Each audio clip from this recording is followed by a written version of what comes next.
Yo, what's going on, guys? In this video, we're going to look at the two-game NBA slate for Monday. So once again, as you see, we had another great night of NBA. Lineup I gave out hit 272 and a quarter.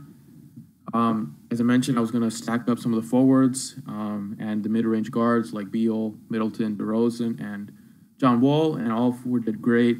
Some of the value guys didn't really come through like Mills and Bogdanovich, but cash line was pretty low today, so he was able to finish pretty highly in the GPPs I was in. So good, successful night of NBA 2 in a row. If you want to join us for this NBA slate, go to the website, dfsprocess.com. Going for a third straight win.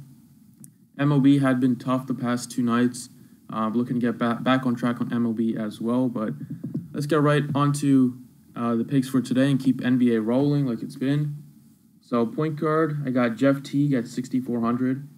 The Timberwolves, came out and played extremely well in front of their home crowd. And it's kind of been a theme this postseason, and most postseasons is the home team usually comes out with a lot of energy. They play really well on their home court. So I do like a lot of these Minnesota players. They're all are reasonably priced on DraftKings, and Jeff Teague especially. He played 41 minutes last game, was just exceptional, put up 42 DraftKings points. In a close game, he's going to play a lot of minutes as long as he doesn't stay out of foul trouble, and he has just great upside here. At home in Minnesota, I like him a lot. It's just 6,400. I think that's way too cheap given the amount of minutes he's going to play.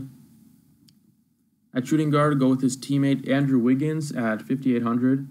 I love Andrew Wiggins here because he's not going to hurt you. He's a very safe play, and last game he flashed his upside. At 5,800, he seems underpriced on DraftKings, especially in a home matchup. He's still going to play 30-plus minutes, 30 to 35 minutes, and he's shooting the ball pretty well as of late, taking double-digit shots. He's been getting some rebounds and assists, which we love to see. And gets you a couple defensive stats a game, and with all that stuff combined, he should hit value at just a 5,800 price tag, and he does have 40+ upside on that tag. So I love Andrew Wiggins at 5,800.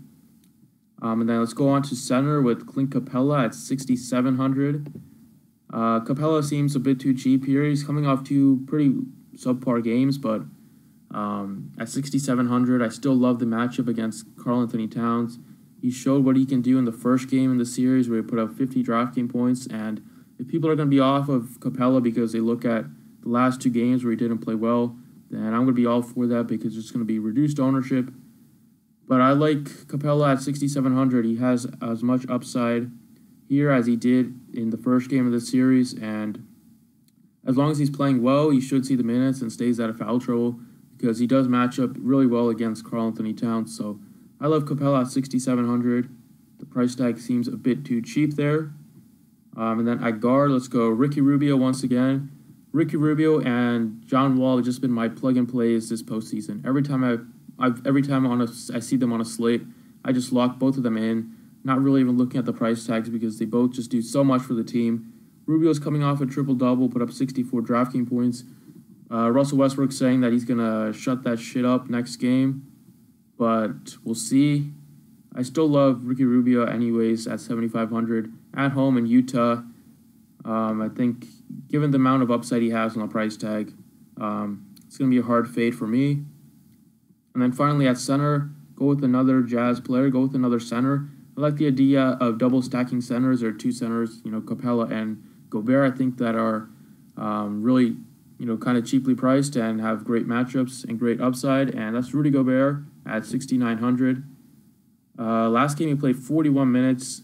Rudy Gobert is the kind of guy that is, even if he's not in foul trouble, he can play a lot of minutes. He's not like some of the other bigs that get into foul trouble very easily.